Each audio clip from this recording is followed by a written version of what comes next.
Hello dear friends, subscribers and guests of my channel.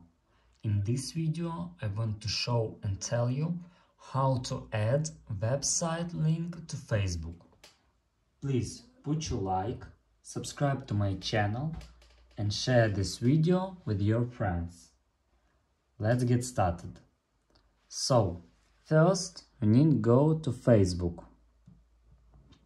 After that, you need to go to our account and click Edit Profile.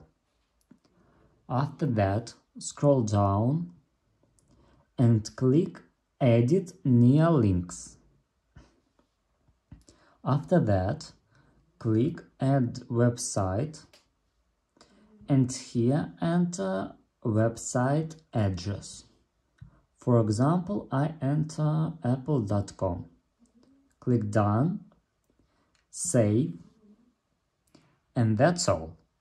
If you enjoyed this video and found it helpful, please put your like, subscribe to my channel and share this video with your friends. Bye bye everyone, see you later.